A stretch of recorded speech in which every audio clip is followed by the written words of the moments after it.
Concepció Badia i Millàs, més coneguda com a Conxita Badia, va morir el 2 de maig de 1975, a l'edat de 77 anys.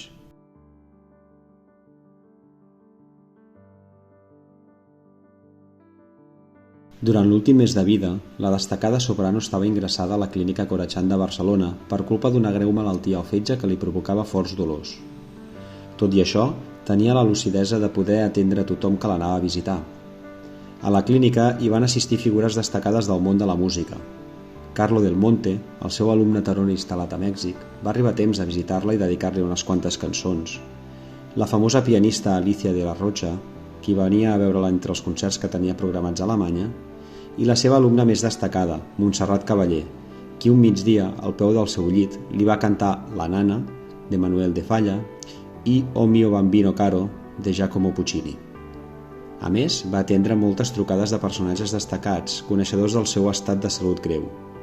Va trucar al poeta i polític Ventura Gasol, des de Tours, França, al compositor argentí Alberto Ginastera, des de Ginebra, o la compositora francesa Nadia Boulanger, des de París, entre d'altres.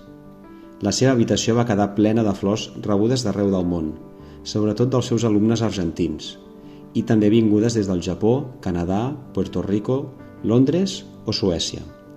El món de la música estava pendent del trist desenllaç. El dia 2 de maig, Conxita Badia va morir rodejada dels seus fills mentre que cantaven per ella. La mort de la soprano va commocionar la societat de l'època. La premsa nacional, estatal i també internacional en va fer un gran ressò, sobretot a Buenos Aires.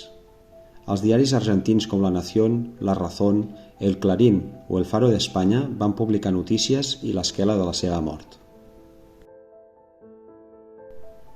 Badia havia hagut d'emprendre el camí de l'exili provocat per la Guerra Civil Espanyola. Primerament a França, on, ajudada pel conseller Ventura Gasol i el famós violoncel·lista Pau Casals, va esdevenir l'ambaixadora cultural catalana realitzant concerts organitzats per la Generalitat de Catalunya. Posteriorment, va assentar-se a Amèrica i va ser a l'Argentina on hi va treballar intensament arran de la gran amistat que tenia amb el destacat compositor andalús Manuel de Falla, també exiliat. El dia 3 de maig, el cos de Conxita Badia ja reposava al llit mortuori del seu domicili, ubicat al passeig de Sant Gervasi, número 30 de Barcelona.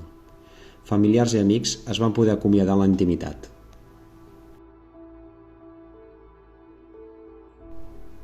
El domicili va rebre desenes de telegrames i targetes de condol, a destacar les de Josep Tarradellas, president de la Generalitat de Catalunya a l'exili, Victòria dels Àngels, destacada soprano barcelonina, la família del doctor Gregorio Marañón i de Joan Anton Maragall i Noble, president de l'Orfeó Català, entre d'altres. Posteriorment, el cos de Conxita Badia va ser traslladat, juntament amb els seus familiars, pel passeig de Sant Gervasi fins a l'església de la Bona Nova.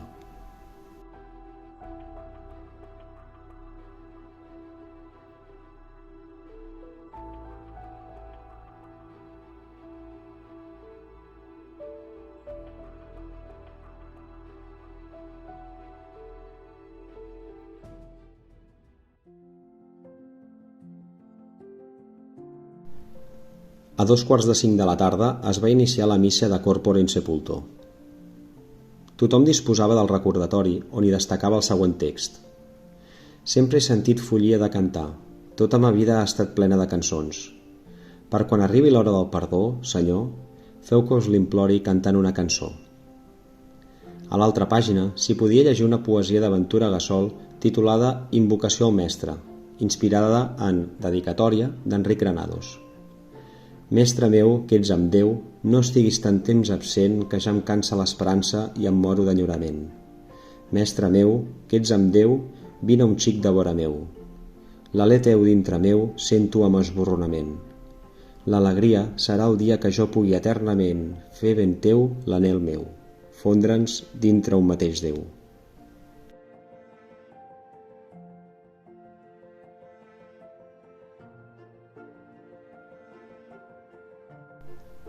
A l'altar hi estava exposada la difunta Conxita Badia, rodejada de més de 30 corones de flors de familiars, amics, personalitats i entitats del món de la música d'arreu del món.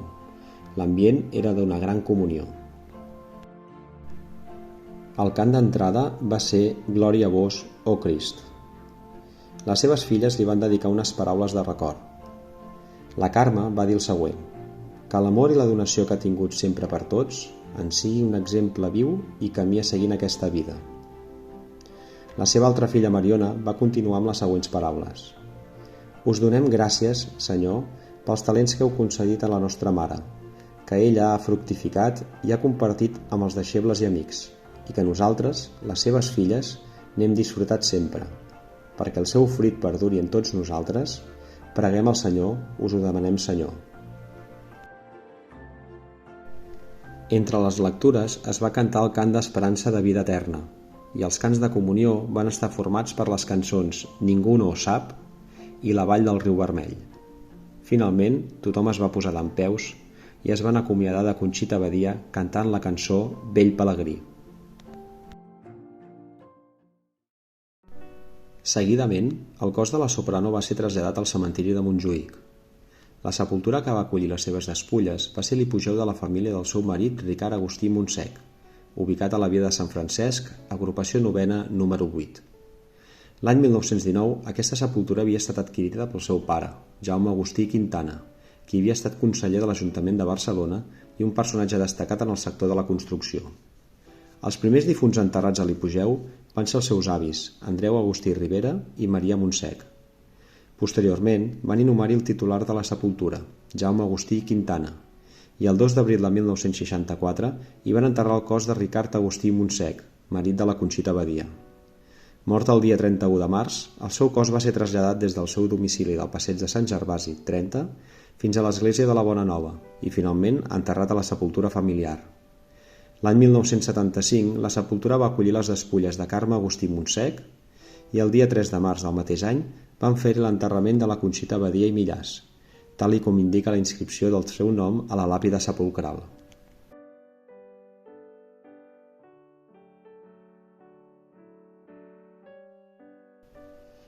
L'hipogeu està ubicat en un entorn privilegiat del cementiri de Montjuïc, on recentment s'ha inaugurat el Mirador del Mar, un espai natural més sostenible on inhumar les cendres dels éssers estimats.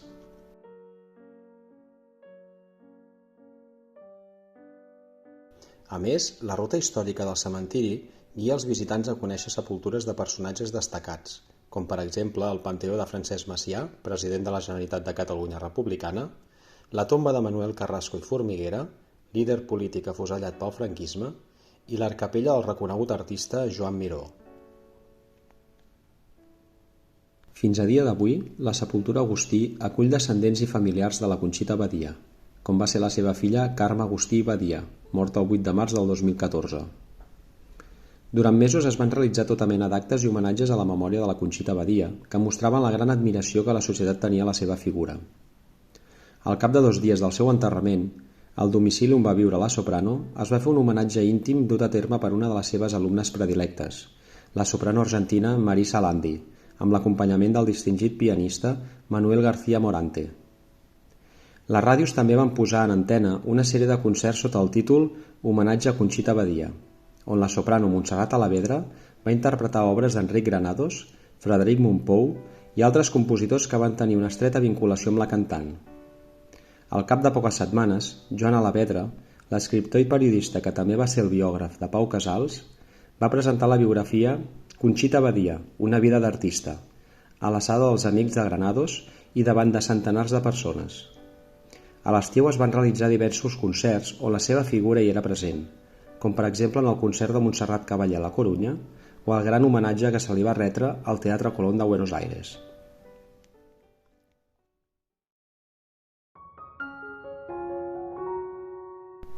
Conxita Badia i Millàs va ser una de les sopranos més reconegudes del seu temps, una excepcional intèrpret de cant i piano i mestra de les cantants més universals del segle XX. Fa 50 anys de la seva mort, però la seva memòria perviurà per sempre.